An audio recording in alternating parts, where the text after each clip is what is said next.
And the enemy, the devils and his agents, they attack covenant.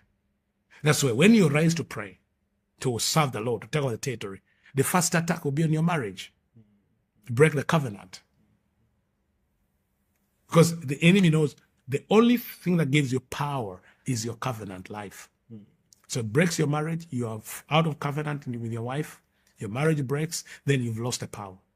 Even in church, you break covenant, you don't agree with. So for those that are not married, that are not in a covenant relationship like marriage, covenant could be in the context of relationships, as in how you relate with your brothers and your sisters in faith. In faith. Yes. And the enemy will come and break the covenant, and then you scatter.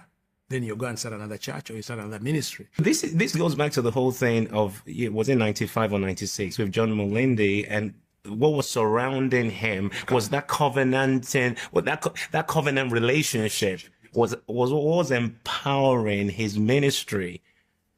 So it doesn't matter how powerful you are as a lone ranger intercessor, if there are not covenant relationships around you, it actually affects your effectiveness, or you're not going to be able to be effective.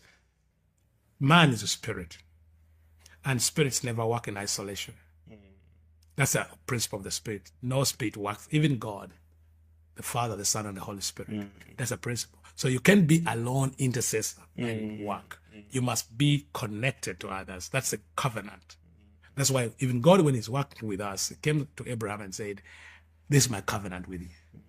After 20 years of work with Abraham, he returns and said, by the way, you cannot go on this. But the Lord tells Abraham, walk before me and be blameless. Yes. And this is my covenant with you because of the covenant.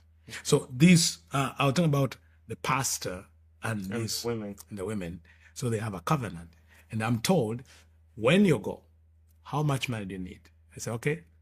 They give me the money. They needed like $500,000. And then they say, you can access around 300,000 to use in the operation of only 21 days if you needed money. And they say, but don't attack. Don't fight, because you will die or you'll be converted. I did not attack. I did not fight. But whatever I did, I end up being converted. That was the meeting that caused you to be converted. However, you did succeed. I'm coming. He did succeed in breaking that church's prayer meeting, and the way he did it would blow your mind. So you need to listen to this. Anyway, carry on. Yeah. So when I returned home, in that meeting, we were given books, big